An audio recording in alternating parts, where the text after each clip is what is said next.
اگلا سوال محمد جمال حافظ آباد سے پوچھتے ہیں کہ کیا سگریٹ پینے، پان یا نسوار کھانے سے وضو ٹوٹ جاتا ہے؟ اگر پان یا نسوار منہ میں ہو تو کیا سلام کا جواب دے سکتے ہیں؟ بسم اللہ الرحمن الرحیم۔ پہلی بات تو یہ یاد رکھیں کہ سگریٹ پینا، پان یا نسوار کھانا، استعمال کرنا کسی طرح سے بھی، یہ کوئی مہذب بات نہیں ہے۔ معاشرے کے اندر ایسے افراد کو کوئی اچھا نہیں سمجھا جاتا۔ بہرحال ہمارا مقصد آپ کو شرعی مسئلہ بتانا ہے۔ یاد رکھیں کہ ان چیزوں سے اجتناب کریں۔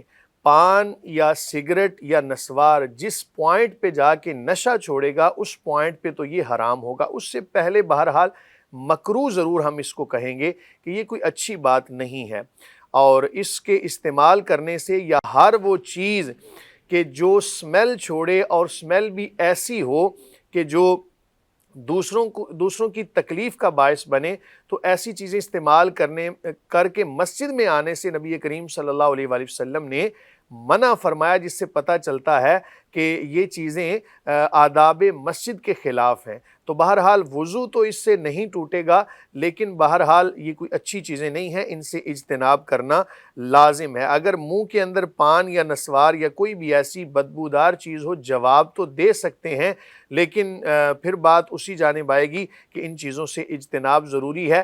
یاد رکھیں کہ ان سے حاصل کی گئی کمائی جو ہوگی وہ بھی مکروہ کہلائے گی، اس لیے اس سے پرہیز کیا جائے۔ مفتی صاحب، بعض لوگ سگریٹ میں کوئی نشہ آور چیز ملا کر پیتے ہیں، اس سے بھی وضو ٹوٹ جائے گا؟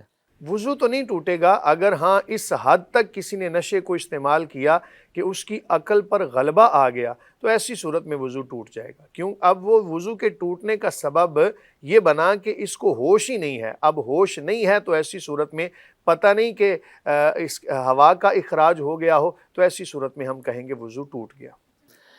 اسی طرح اگر سگریٹ یا پان میں کوئی اس طرح کی کوئی چیز ملائے گی جس سے بدبو بھی آ رہی، سگریٹ پینے سے ویسے بھی بدبو آتی ہے، تو لوگ ظاہر ہے کہ اس کو مکروہ جانتے ہیں، قریب کھڑا ہوتا ہے اس کو بھی بدبو آتی ہے، تو اس صورت میں وضو ٹوٹ جائے گا اس کا؟ دیکھیں، اسلام تو نفاست کا دین ہے، اور اسلام کے اندر محبتیں ہیں، اور جب کوئی بھی بندہ ایسی چیز استعمال کرے گا تو ایک نفرت پیدا ہوگی، اور اسلام نفرت نہیں سکھاتا، اسلام تو محبت سکھاتا ہے۔